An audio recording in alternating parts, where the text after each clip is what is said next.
Hello everyone, welcome to homeo Bharat. आज हम कुछ पढ़ने नहीं वाले हैं। आज हम बेसिक चीज समझने वाले हैं कि how to pass in university exam of BHMS in any year.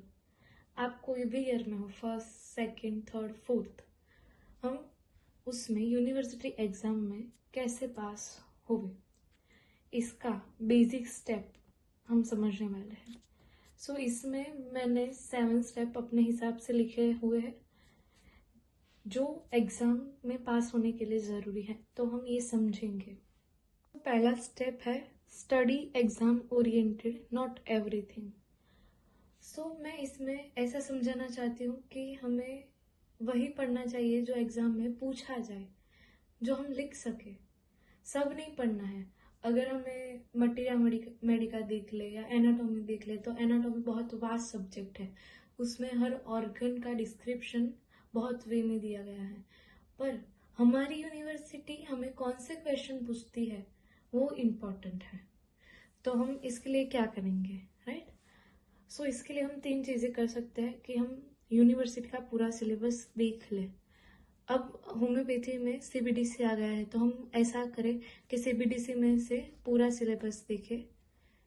फिर उसके लिए यूज स्टैंडर्ड बुक, जो बुक एग्जाम ओरिएंटेड है उसमें से ही हम करें। अगर एनाटॉमी में हम BD चौरसिया में से पूछा जाता है तो हम उसमें से ही थियोरी करेंगे, हम दूसरी बुक यूज नहीं करेंगे। Focus on previous year question.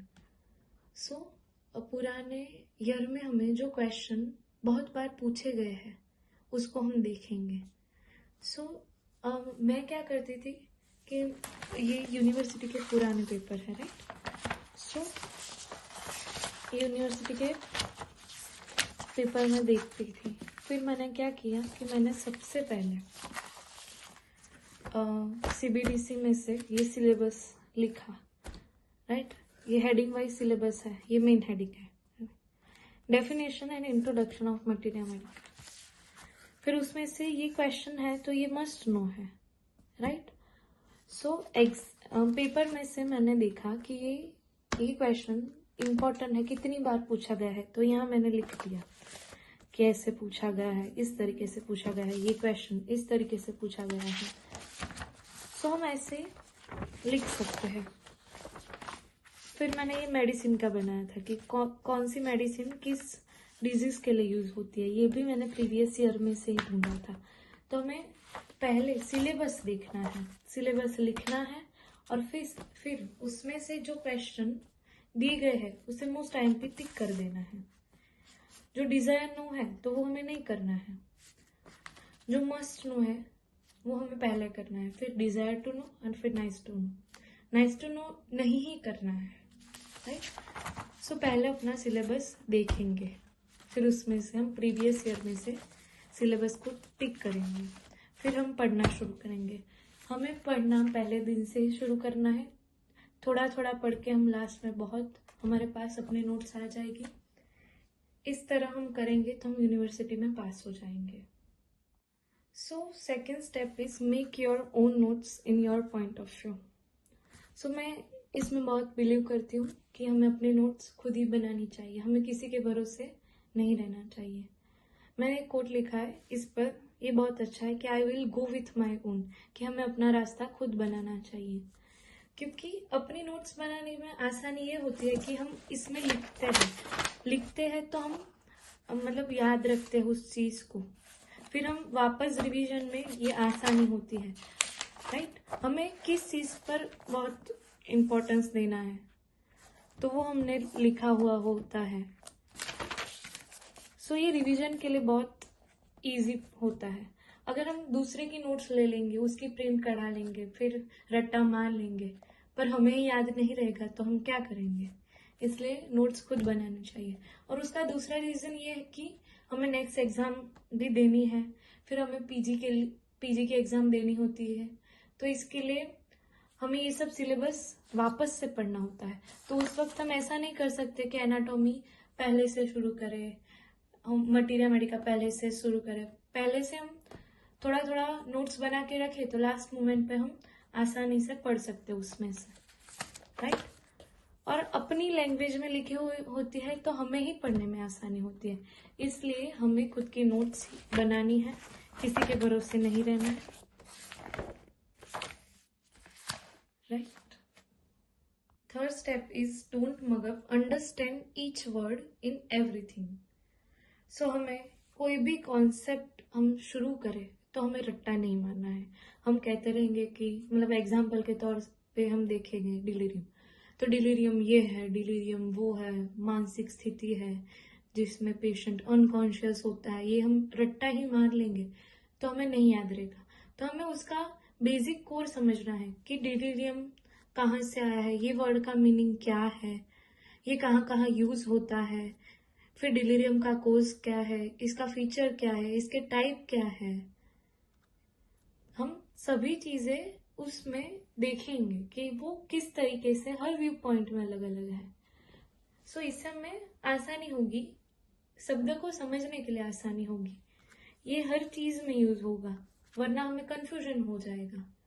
मतलब हीमोस्टेसिस क्या है, होम्योस्टेसिस क्या है, इस तरह से हर वर्ड दूसरे वर्ड से डिफरेंट कैसे है, ये हमें सोचना है। इसलिए हमें रट्टा नहीं मारना है, हमें समझना है, शब्द को समझना है, थियरी को समझना है, फिर उसको as a clinical point of view से भी देखना है। अगर हम डिलीरियम में देखें तो पेशेंट रियल में कैसा होगा, पेशेंट कॉन्शियस है, अनकॉन्शियस है, वो पेशेंट हमारे क्लिनिक में आए तो वो कैसा दिखता होगा, उसकी मानसिक स्थिति है वो कैसी होगी, ये भी हमें सोचना है। ये हम गूगल पर से या कोई भी वेबसाइट, चैट जीपीटी, ऑनलाइन सभी वेबसाइट पर हम देख सकते हैं। इसलिए हमें हर शब्द का अर्थ समझना है पहले से ही। ऐसा नहीं कि यूनिवर्सिटी के 1-2 महीने पहले पढ़ना शुरू किया फिर तो कुछ याद नहीं रहता। एटलीस्ट पहले से हमें थोड़ा थोड़ा पढ़ना शुरू करना होगा, हर शब्द को समझना होगा। इस सभी तरीके से हम यूनिवर्सिटी में पास होंगे। लास्ट टाइम पर रट्टा मारने से कुछ भी नहीं होगा। So fourth step is write answers the way examiner like. हमें इस तरह से आंसर लिखने हैं कि एग्जामिनर को वो आंसर अच्छे लगे। हमें मतलब पैराग्राफ में, बड़े बड़े पैराग्राफ में नहीं लिखना है, हमें मतलब प्रॉपर स्टैंडर्ड फॉर्मेट में लिखना है। जैसे कि हम पैथोलॉजी में ले ले तो हमें definition, aetiology, classification, pathogenesis, clinical feature, diagnosis, treatment, ये सब पॉइंट वाइज लिखना है। सबके हेडिंग लगाने हैं, हेडिंग में बॉक्स करना है, फिर उसमें लाइन टू लाइन लिखना है, एरो करने हैं, फिर अंडरलाइन कीवर्ड के जो कीवर्ड होते हैं उसे अंडरलाइन करना है। कई लोग क्या करते हैं कि सभी चीजों में अंडरलाइन, ऐसा नहीं करना है। जो हमें बहुत मोस्ट आईएमपी लगते हैं वही लाइन को हमें अंडरलाइन करना है। हमें मतलब डायग्राम जिस सब्जेक्ट में जो नीडेड हो उस सब्जेक्ट में हमें ड्रॉ करना है, फ्लो चार्ट बनाना है।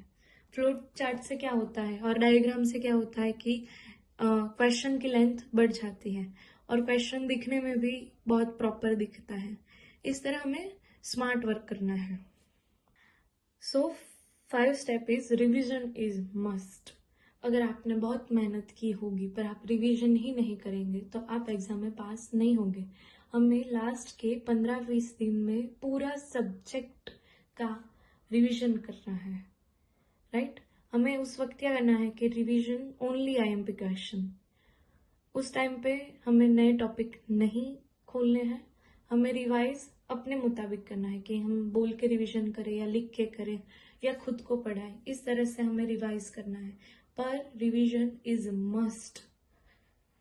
हमारा 6 स्टेप है यूज स्मार्टनेस। हमें अपनी स्मार्टनेस दिखानी है। Attempt all question. सो कई लोग ऐसा करते हैं कि क्वेश्चन अटेम्प्ट नहीं करते, मतलब पूरा क्वेश्चन 3-4 क्वेश्चन होंगे तो उसमें से 2 क्वेश्चन ही लिखेंगे और उस 2 क्वेश्चन में से सही एक ही होगा।